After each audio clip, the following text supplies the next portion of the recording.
Confesso que este lenço verde não é por acaso. Um dos maiores investimentos da indústria automóvel está na ecologia. Por isso mesmo, hoje recordamos dos carros mais verdes que passaram pelo Turbo 24. Os automóveis híbridos fazem parte do nosso dia-a-dia há praticamente uma década e meia, como resposta, sobretudo, a duas preocupações essenciais: a preservação ambiental e também a poupança de combustível. Ora, a Porsche propõe agora a tecnologia híbrida neste novo 911 GT3 R Hybrid, precisamente para consubstanciar algo que está na sua genética.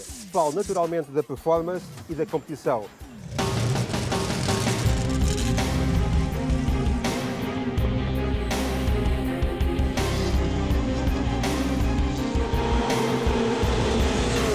Para abrir caminho àquele que será o seu modelo de produção mais potente de sempre, o 918 Spyder, que vai ser lançado dentro de 2 anos e terá 718 cavalos, a Porsche apresentou há cerca de 1 ano e meio este 911 GT3 R Hybrid. Trata-se de uma espécie de laboratório utilizado pela Porsche Intelligent Performance para demonstrar as virtudes da tecnologia híbrida. O principal motivo de interesse é a comunhão entre o motor de 6 cilindros opostos com 480 cavalos e 2 motores elétricos ligados às rodas dianteiras, cada um com 80 cavalos. O resultado é uma potência combinada de 643 cavalos.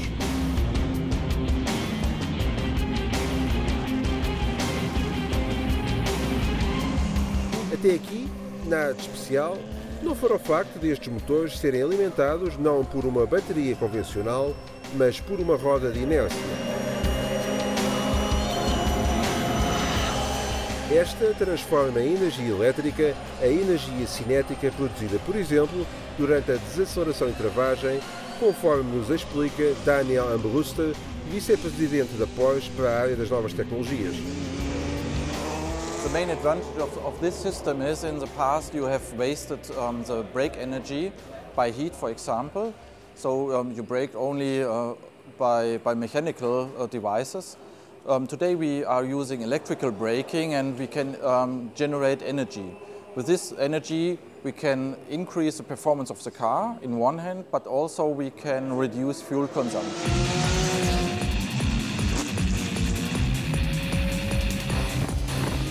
Com um princípio de funcionamento muito semelhante ao KERS, utilizado na Fórmula 1, este sistema apresenta diversas vantagens. Desde logo, o facto de possibilitar uma redução dos consumos e, portanto, menos paragens para reabastecimentos durante uma corrida. In this year Nürburgring 24-hour race, one stint we could achieve 10 laps, so that means every pit stop took time after 10 laps. In comparison to our competitors, they used 8 laps or 9 laps, and we could stand 1 lap more outside, and that means less pit stops. And for a 24-hour race, it's very important to reduce pit stops by reducing fuel consumption.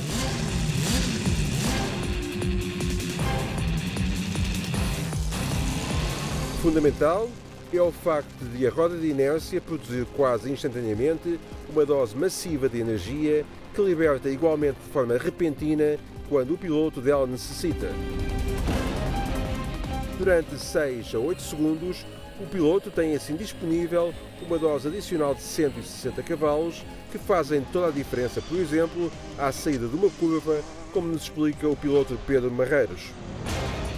Faz realmente a diferença. É um outro carro. Se é impressionante quando entramos dentro deste GT3 híbrido com um motor com 480 cavalos, realmente transforma-se quando passamos para o sistema híbrido. É um aumento de potência fantástico, são mais 163 cavalos. O carro transforma-se completamente, quer na travagem, quer no atrito que ganha com a pista, mas principalmente no momento em que saímos das curvas e que pisamos o acelerador, é verdadeiramente impressionante. Uma oportunidade, mas também um desafio adicional para o piloto, que tem que estar super concentrado. Nota-se muito nas travagens, o carro está realmente preso e o pedal do travão empurra-nos o pé para cima. Na parte final da travagem é realmente muito eficaz. É preciso acreditar e perceber que este sistema de travagem funciona desta forma. Eu acho que esta tecnologia faz todo sentido. Eu acho que a Porsche Motorsport acaba por ser o laboratório do desenvolvimento dos carros de dia-a-dia e noutros carros de competição é natural que isto venha a acontecer, porque é realmente um sistema absolutamente fantástico.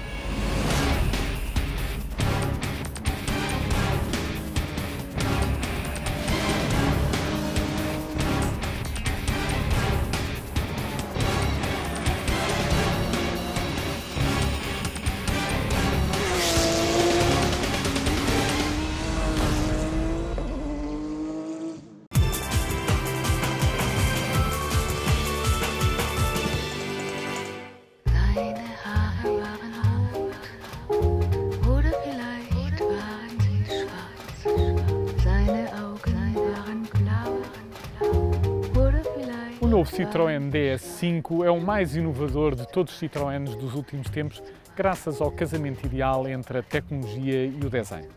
A designação DS faz parte do código genético da marca francesa, agora recuperado para dar nova vida a uma nova série.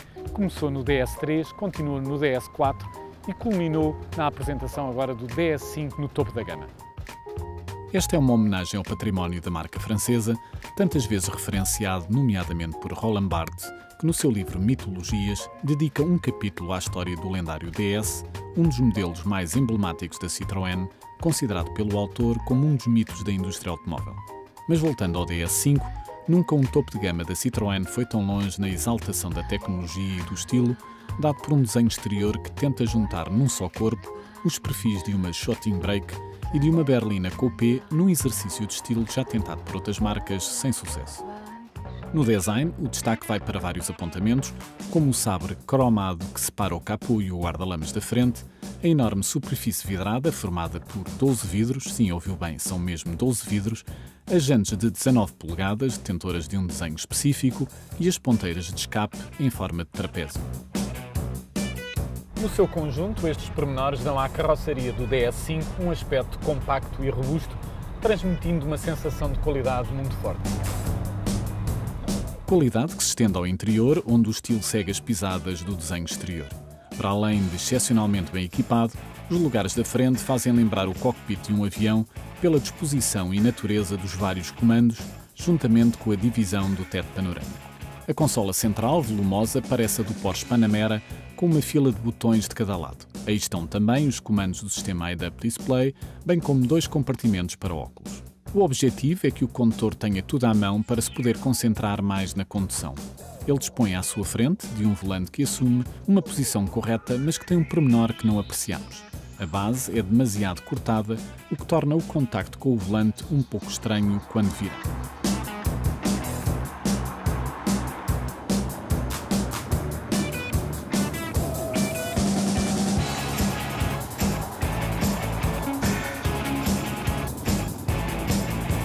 Ao contrário do que possamos pensar, o DS5 não foi desenvolvido a partir da plataforma do C5, mas sim do C4 Picasso. Daí ser 25 cm mais curto do que o C5, em relação ao qual tem uma habitabilidade mais pequena.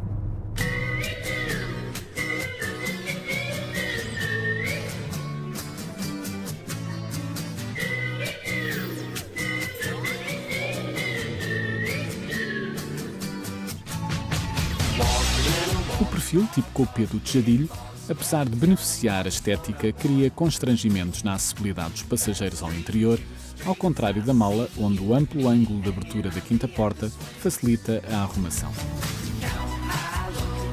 Equipado com motor 1600 a gasolina de 200 cavalos e uma caixa manual de 6 velocidades, esta versão mais musculada revelou aptidões esportivas, traduzidas por prestações fulgurantes e um comportamento firme e determinado, graças a uma suspensão que, ao contrário do que é habitual na marca, privilegiou o comportamento em detrimento do conforto. O centro de gravidade mais baixo e os pneus 235/40 montados em jantes de 19 polegadas favorecem a aderência em curva, enquanto o diferencial eletrónico garante uma boa tração. O efeito destas características reduz a intervenção do ESP, que pouco se manifesta, a não ser quando tentamos diabolizar os 200 cavalos disponíveis. o facto da suspensão beneficiar o comportamento dinâmico, sem se importar de penalizar o conforto, faz com que, ao mínimo sobressalto, os ocupantes estremeçam, ao mesmo tempo que transmite ao volante algumas vibrações que causam algum desconforto. Em resumo, o novo Citroën DS5 promete animar um mercado onde não tem concorrentes muito definidos, propondo um naipe de outras versões com interesses, como é o caso do Hybrid 4, onde o motor diesel conjugado com o motor elétrico debitam os mesmos 200 cavalos.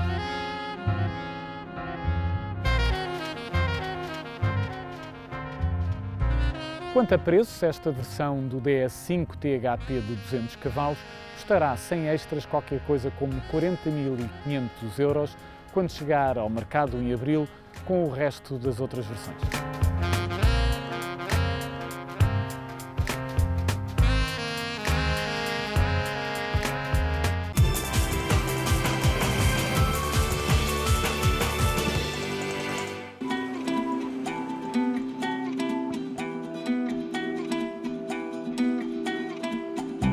O Renault Twizy é como um ovo da Kinder. É um brinquedo, um doce, uma surpresa. O chocolate tive que o trazer de casa, mas este é um brinquedo que apetece ter. Uma surpresa das boas. O Twizy é a ideia mais bem pensada para um carro elétrico. Sim, ouviu bem, elétrico. Ou seja, 2 € é quanto custa percorrer 100 km, o que nos dias de hoje e com a gasolina acima de 1,70 € não está nada mal. Pequeno, ágil e divertido. Pisca o olho aos jovens. Como tudo neste pequeno citadino, as portas também são diferentes. Resta confirmar se é muito esquisito de conduzir. Poucos duvidam que o carro elétrico é o futuro, principalmente nas grandes cidades para onde foi desenvolvido. E ajuda a que deixemos de estar dependentes dos preços astronómicos da gasolina e do gasóleo. Costumam ser caros, é verdade, mas neste caso é diferente. O pequeno Twizy foi pensado de raiz como um carro elétrico e isso nota-se. Tudo foi desenvolvido para ser eficiente e não há desperdícios, muito menos de espaço. O cinto de segurança também é especial. Quando damos à chave parece que nada acontece, mas mal pisamos o acelerador ouvimos o zunir do motor elétrico de 17 cavalos e o pequeno Twizy avança com convicção. O que é surpreendente nestes carros é que entregam toda a força desde o arranque.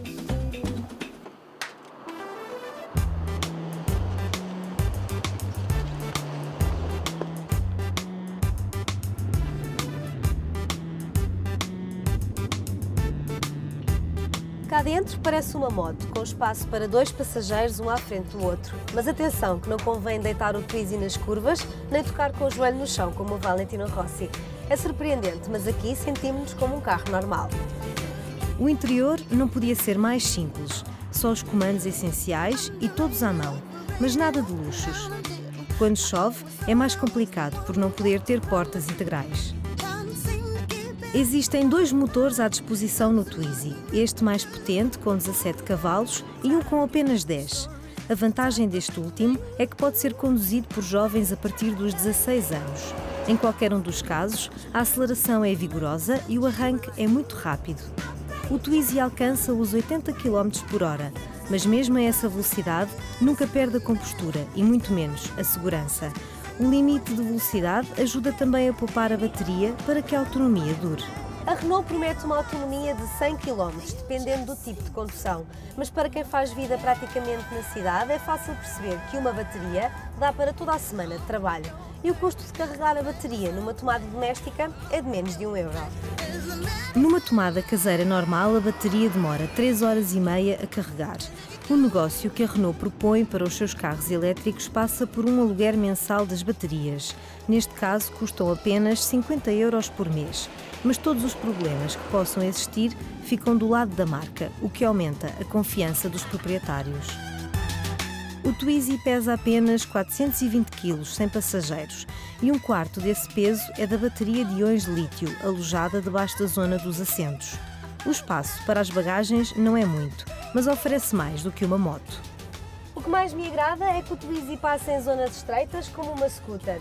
A capacidade de inverter a marcha em menos de 3,5 m garante manobras fáceis e à primeira.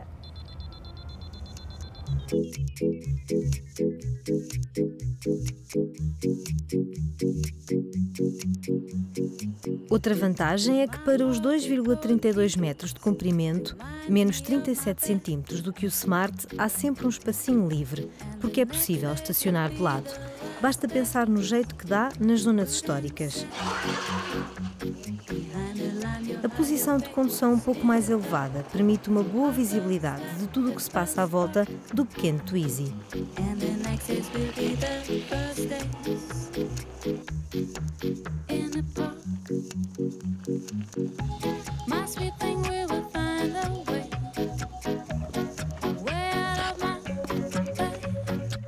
O Twizy é um veículo prático, ousado e moderno e consegue ser acessível, o que é uma novidade entre os elétricos. A versão de entrada e sem portas custa apenas 6.990 € e pode ir até aos 8.490 €. É verdade que a autonomia não me permite levar o Twizy aqui desde Ibiza até Portugal, mas para as minhas voltinhas em Lisboa é o parceiro ideal. O lançamento em Portugal está previsto ainda para este mês.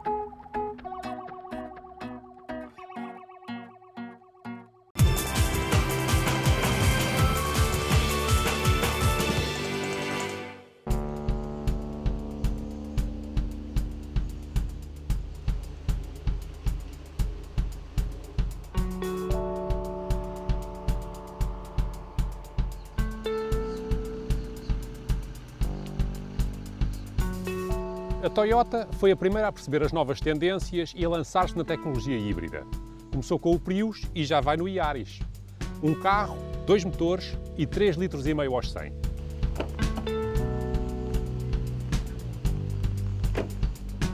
Este Yaris é o primeiro puro híbrido da sua classe. Por puro híbrido, entenda-se que tem a capacidade de andar apenas a eletricidade durante alguns quilómetros. Coisa que o concorrente mais direto, o Honda Jazz híbrido, não consegue fazer.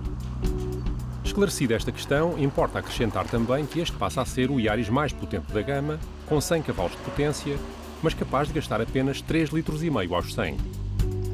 Menos 1 litro que o Jazz híbrido. E na cidade, onde a tecnologia híbrida tem mais efeito, a marca declara ainda menos, 3,1 litros aos 100. E de onde vem isto tudo? Do trabalho combinado entre um motor 1500 a gasolina com 74 cavalos e um motor elétrico com 60 cavalos. Podem trabalhar em separado ou em conjunto.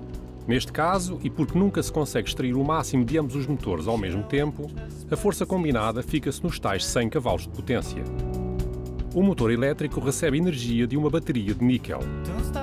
Mas bem vistas as coisas, toda a energia que alimenta ambos os motores acaba por vir do depósito de gasolina, porque este Yaris não dá para carregar na tomada lá de casa. A bateria carrega nas travagens e nas desacelerações, mas para isso é preciso que o carro já tenha alguma embalagem, o que já custou alguma gasolina antes. Neste primeiro contacto, nos arredores de Amsterdão, onde a Toyota decidiu deixar-nos guiá-lo pela primeira vez, rodámos com calma pelas pacíficas estradas holandesas e comprovámos no computador de bordo uma média de 5,8 litros aos 100. Isto apesar das inúmeras manobras, inversões de marcha, acelerações e desacelerações a que as filmagens obrigam. Mas numa utilização normal é perfeitamente possível baixar esta média, principalmente em ambiente urbano.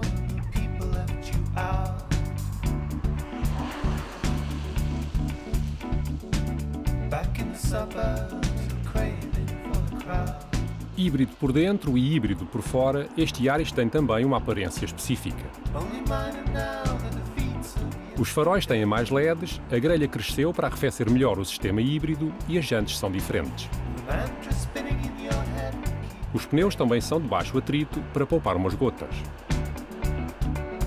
A tudo isto juntam-se as formas mais aerodinâmicas da classe para reduzir a resistência ao vento.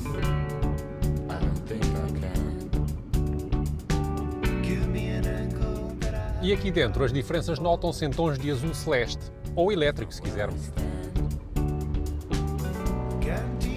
Botão de arranque, ponteiros da instrumentação, alavanca de mudanças e iluminação, tudo azulinho puro para sabermos bem em que carro estamos. Da consola central, este monitor mostra-nos a dança da energia. A alavanca de mudanças azul anuncia a caixa automática ECVT, que acelera sempre de forma contínua.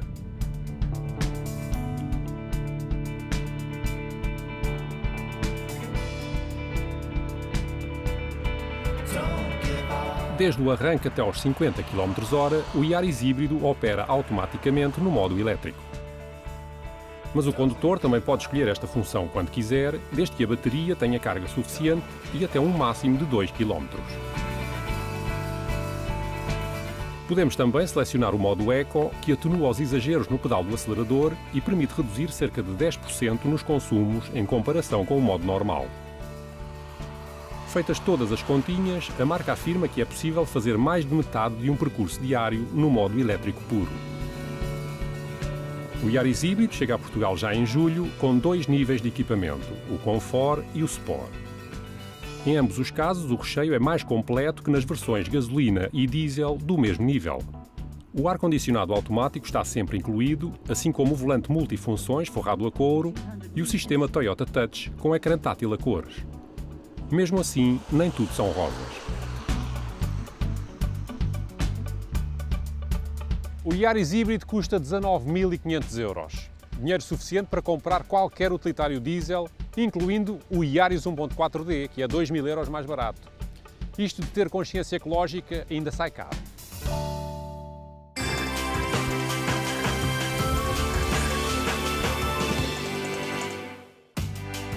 A temperatura é reconhecidamente um dos elementos essenciais para o bem-estar e para o conforto a bordo. E, acredita ou não, ela é determinada por elementos que por vezes não lhe passam pela cabeça, como é o caso da cor que escolheu para o seu carro. Num país como Portugal, com uma elevada exposição solar e, portanto, com um verão marcado por temperaturas muito elevadas, a cor que escolhemos para o nosso carro tem uma importância acrescida. Se não acredita, convidamo-lo a ver um estudo que realizámos na revista Turbo. Utilizámos 4 carros exatamente iguais, um preto, um branco, um vermelho e um prata, que ficaram durante 4 horas expostos diretamente à radiação solar. No final, vimos as conclusões. O carro preto atingia sob a chapa uma temperatura de 65 graus, enquanto que o carro branco não chegava aos 32. Como a temperatura na chapa influencia diretamente aquela que se verifica no interior, não admira que no carro preto tenhamos verificado uma temperatura ambiente média de 48 graus, enquanto que no carro branco ela ficou-se pelos 41 graus.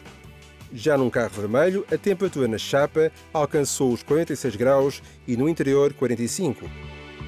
Naturalmente que no caso do interior é fundamental ter em conta que a exposição solar direta é diretamente influenciada pela superfície vidrada. É por isso que a temperatura medida no volante e no tablier é muito superior à registada ao nível da cabeça dos ocupantes. Daí que, se optar, por exemplo, por um dos novos tejaditos panorâmicos, deve sempre prever a existência de uma cortina. As conclusões deixo-as para si. Na hora de escolher o seu próximo automóvel, pense bem se black ainda é beautiful.